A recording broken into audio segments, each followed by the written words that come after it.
So I've been using the base M2 MacBook Air as my main machine for a week now, and I'll be honest, I feel like a lot of people have been quick to dismiss this model because of the fewer GPU cores, the SSD issue, and of course, the thermal throttling, but in terms of day-to-day use, I have to say that this has been mostly fantastic. So here's my 1 week review and my thoughts on this pretty great Mac. So let's actually begin with the performance, because for the last week this has been my main machine, editing all the daily content I upload on this channel, and to my surprise, not once did this Mac struggle. Now yes, I know my content's pretty basic, but this is still a lot more intensive work for a MacBook Air than what most regular folks would do, so the fact I've had no performance issues should tell you that this should be fine for you. And this should also tell you that the thermal throttling has kinda been overblown in my opinion, because it takes 2 hours to roughly edit my videos,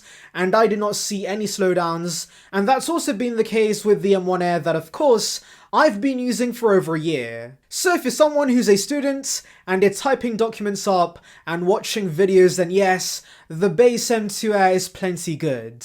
And don't get me wrong, it does suck that Apple has given us worse SSD speeds, but at the same time, if this helps Apple produce these Macs faster, I'm sure a lot of you guys would appreciate it, because if Apple did not do this, there might have been a possibility that we had to wait for weeks to get a hold of one of these Macs. And ultimately, not everything on paper translates into real life usage, because my M1 Air with the fast SSD didn't feel like much of a better experience than the M2 Air. In fact, this felt very similar for my workflow, and this M2 model has less RAM and the slower SSD. And actually, the RAM really did surprise me, because I did get the M1 Air with 16 gigs of RAM in case the 8 gig was not sufficient, but no, I've yet to see a pop-up saying that I've run out of RAM and there's been no issues with memory swap because of the slower storage. So I wouldn't be put off by all the talk regarding the slower SSDs and the thermal throttling. Of course, if you do think it's unfair, feel free to look elsewhere, but in my opinion, the only reason you should not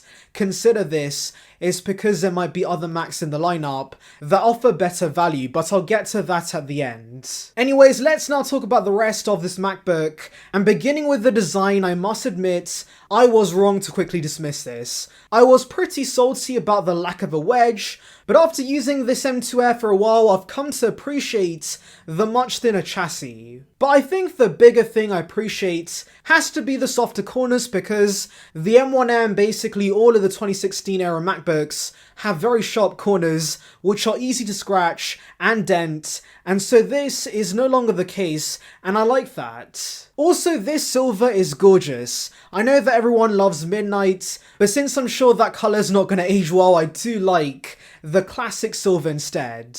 But yes, on the whole, this design's a massive upgrade, and for those who can appreciate the changes, I think that alone is enough to justify getting this. Now moving on to the display, my initial thoughts really have not changed, to be honest. I do not notice a notch and the higher brightness levels because I use my MacBook indoors, and I really can't tell much of a difference between this display and the M1 Air's display, and the slightly bigger size is nice, but I would be lying to you guys if I were to claim it's a game changer. And yeah, this all just makes me sad that mini LED never came to this MacBook, because while the display on the M1 Air was great, this has remained unchanged for years, so it would be nice to get some new display tech, though I'm assuming it's too expensive. Oh well, let's hope we see OLED pretty soon, but don't get me wrong guys, the display we have right now is still very good, it's just not anything special. Now the new webcam on the M2 MacBook Air is probably the most disappointing aspect about this refresh, because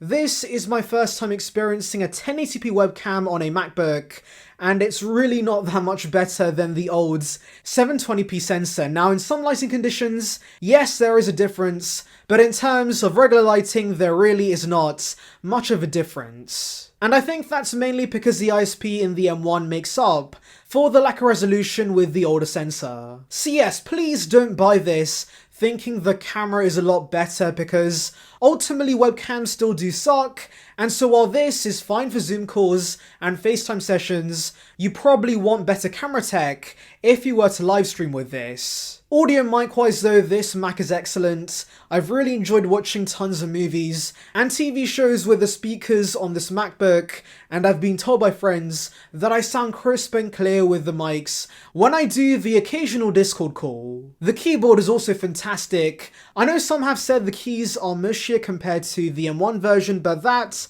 has not been the case for me. They're still very solid.